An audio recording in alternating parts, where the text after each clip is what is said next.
امیر اہل سنت ہے نا، یقین کریں کسی کا خوف نہیں ہے، کسی کی پرواہ نہیں ہے۔ لوگ آپ کو ڈرائیں دھمکائیں، کوئی سیٹھ آپ کو چھوڑ جائے، کسی کا چندہ بند ہو جائے، ہوا ہے ہمارے ساتھ، کتنا ہوا، کتنے سیٹھ چھوڑ گئے ہم کو، کبھی دیکھا ہے ہم کو کوئی فکر کرتے ہوئے؟ ہمیں فکر ہے ہی نہیں، اللہ کے فضل سے یقین کریں ہمارا پیر اتنا مضبوط ہے، وہ ہم کو یوں اٹھا دیتا ہے۔ اس یقین کے ساتھ رہو گے نا، اب بڑے بڑے کام کر جاؤ گے، ورنہ الجھے رہو گے، وہ فلاں بندہ یہ کہہ رہا تھا، فلاں بندہ یہ کہہ رہا تھا، فلاں نے یہ کہا۔ کہنے دو یار، دعوت اسلامی کے کام کبھی رکے ہیں اس کے کہنے کی وجہ سے، کانسپریسی کی وجہ سے، یا اس کی نیگیٹو تھنکنگ کی وجہ سے؟ کیا دعوت اسلامی کے کام کبھی رکے ہیں؟ سب پرانے لوگ بیٹھے ہوئے میرے سامنے، جب ہمارا کچھ بھی نہیں تھا، جب کرائے کی بلڈنگوں میں ہم کام کرتے تھے، یہ سارا آپ کی آنکھوں کے سامنے ہی بنا نا۔ کبھی بھی میری بات سن لیں، اب اتاری ہیں یا تو مرید ہیں یا طالب ہیں، کبھی بھی مایوس نہ ہونا، اس یقین کے ساتھ رہنا ہے کہ ہم دینی دنیاوی جیسی بھی مشکل میں ہوں گے، ہمارے پیر و مرشد ہم پہ کرم فرمائیں گے، ہم اس سے نکل جائیں گے۔ یہ ایک ایسا پیر ہے، اس نے ہماری نسلوں کو بھی سنوار دیا، جس کو یہ فکر نہیں ہے کہ اپنی جیب میں ہاتھ ڈالیں اور میری جیب کو گرم کریں۔ یہ وہ پیر ہے جس کو اس کی فکر نہیں ہے۔ یہ وہ پیر ہے جس کا گھر مریدوں کے پیسے سے نہیں چلتا۔ کسی بدتمیز کی وجہ سے کیوں ہم اپنے باپ کی دعوت اسلامی چھوڑیں؟ کسی جاہل کی وجہ سے کیوں ہم اپنے باپ کی دعوت اسلامی چھوڑیں؟ بلکہ ہم اس کو سیدھا کریں گے، اس پر محنت کریں گے، اس پہ کام کریں گے، اس کو بتائیں گے، سمجھائیں گے، اس کی اصلاح کریں گے۔ لوگ حیران ہیں کہ یار ہمارے پاس کروڑوں پتی ہیں اور اربوں پتی لوگ ہمارے ساتھ ہیں، ہم ایک مسجد 10 12 سالوں میں نہیں بنا سکتے، یہ تم کیسے کر لیتے ہو؟ تو یہ کوئی چھوٹا سا عام سا سلسلہ نہیں ہے، یہ کوئی ایسا دیا نہیں ہے کہ آ کے پھونک مار کے بجھا دے گا۔ یہاں پھونک مارنے والوں کے منہ جل جائیں گے۔ لوگ سمجھتے ہیں یار دعوت اسلامی کے پاس تو بڑے پیسے ہے، تو بڑی امیر آرگنائزیشن، کیونکہ جب سے کام شروع ہوا ہے کام رکا ہی نہیں ہے۔ بس ہم نکلتے ہیں اور اس یقین سے نکلتے ہیں کہ اس سیٹھ کے مال میں ہمارا حق ہے، ہم بھکاریوں کی طرح نہیں جاتے۔ کبھی بھی ہم کسی سیٹھ کے پاس اس طرح نہیں جاتے کہ یار مہربانی کرو، یار کرم کر دو ہم پہ، نہیں، کبھی بھی نہیں، یہ انداز ہی نہیں ہے اپنا۔ دعوت اسلامی نے ہم کو سکھایا ہے اس اعتماد کے ساتھ جاؤ کہ تم دین کا کام کر رہے ہو، اپنے لیے بھیک تھوڑی مانگنی ہے تم نے۔ لوگ ہمارے ہاتھ بھی چومتے ہیں، ہمیں کھانے بھی کھلاتے ہیں اور ہمیں لاکھوں رین بھی دیتے ہیں۔ ایسا پہلے کبھی نہیں ہوتا تھا، پہلے بھی ہم بڑی آرگنائزیشنز کے ساتھ کام کرتے رہے ہیں، لیکن بھکاریوں کی طرح چندہ لاتے تھے۔ اب تو ہم چندہ بھی سیٹھوں کی طرح لاتے ہیں۔ یہ کرم ہے دعوت اسلامی کا۔ یہ مت سمجھیے گا کہ ہمارے پاس کوئی بہت پیسے آ گئے، پیسے نہیں ہوتے ہمارے پاس، ہینڈ ٹو ماؤتھ رہتے ہیں ہم۔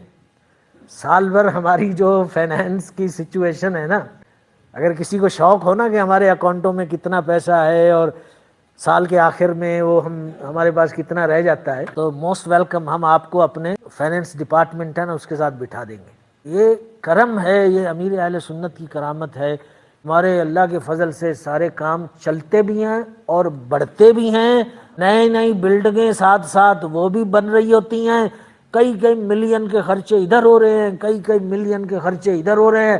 ارے سمجھ میں ہی نہیں آتا کہ یہ کیسے ہو رہا ہے۔ یہ سارے کا سارا امیر اہل سنت کا فیضان ہے۔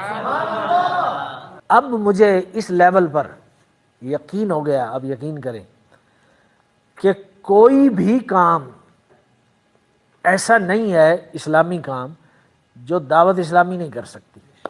اب مجھے یقین ہو گیا۔ ساؤتھ افریقہ میں ہم تو چند لڑکے وڑکے تھے، جب عموماً ورکنگ کلاس قسم کے لوگ تھے۔ ساؤتھ افریقہ کے اندر 50 سے زیادہ مرکز بن گئے، ایسے چند سالوں میں دیکھتے دیکھتے ادھر بن رہا ہے، ادھر بن رہا ہے، ادھر بن رہا ہے، ادھر بن رہا ہے، بڑی بڑی شاندار مسجدیں، یہ سب۔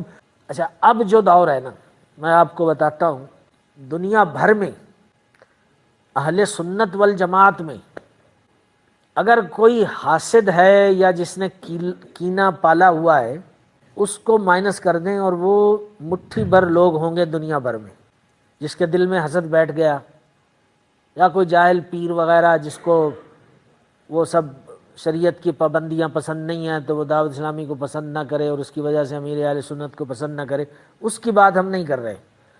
اس کے علاوہ پوری دنیا اہل سنت کے علماء، مشائخ، پیر، خانقاہیں سب نے اس وقت اس دور میں قبول کر لیا اور مان لیا ہے کہ امیر اہل سنت اللہ کے ولی ہیں۔ بہت سارے علماء نے ان کو غوث الوقت کہا ہے، بڑے بڑے قد آور علماء نے اس دور کے غوث ہیں۔ کچھ تو دیکھا ہوگا نا، کچھ تو سوچ کے کوئی اندازہ لگایا ہوگا، کوئی تحقیق کی ہوگی۔ ایک طبقہ آپ کو اپنے ارد گرد جن کی سوچ کچھ اور ہے، وہ کبھی بھی آپ کے ساتھ نہ تھے نہ ہیں، لیکن آپ کو نقصان پہنچاتے ہوئے وہ سنائی دیں گے۔ میرے کانوں تک باتیں پہنچتی ہیں، فلاں وہاں پہ بیٹھ کے یہ کہہ رہا تھا، دعوت اسلامی ایسی ہے، فلاں وہاں پہ حالانکہ وہ ملتے ہیں ہم کو، قریب اٹھتے بیٹھتے ہیں، لیکن ہمارے سامنے بڑے اچھے ہوتے ہیں، لیکن ادھر بیٹھ کے ان کو موقع ملتا ہے تو خوب دعوت اسلامی پہ حملہ کر رہے ہوتے ہیں۔ جو جلسی بیٹھی ہوئی ہے کسی وجہ سے، اس کا اظہار اب یوں کریں گے کہ دعوت اسلامی ایسی، دعوت اسلامی والے ایسے، نگران ایسے، فلاں ایسا، فلاں ایسا۔ بھائی نگرانوں کی تو ہم دن رات اصلاح کرتے ہیں، آئے دن شکایتیں آتی ہیں، ہم ان کو بٹھاتے ہیں، پھر ان کی تفہیم کرتے ہیں، پھر ان کو سمجھاتے ہیں۔ تو الحمدللہ اللہ تعالیٰ نے امیر اہل سنت کو اور دعوت اسلامی کو بہت برکت دی ہے۔ امیر اہل سنت کے کام میں اللہ تعالیٰ نے بڑی برکت دی ہے۔ تو دعوت اسلامی کے ساتھ لگے رہو بھائی، بیڑا پار ہو جائے گا۔ ماحول جیسا بھی ہو، ذمہ داران جیسے بھی بد اخلاق ہوں، ذمہ داران کی وجہ سے اگر آپ کو لگے کہ I don't feel at home, کوئی حرج نہیں۔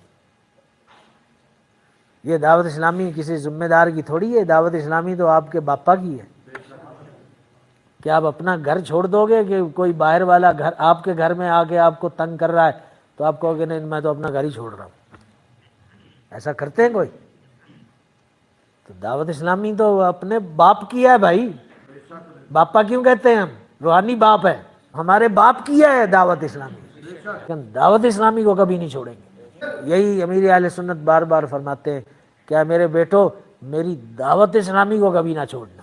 ہمیں اس ماحول سے وابستہ رکھے، امیر اہل سنت کی غلامی میں رکھے، امیر اہل سنت کو درازی عمر بالخیر عطا فرمائے، ان کے فیوز و برکات کو عام فرمائے۔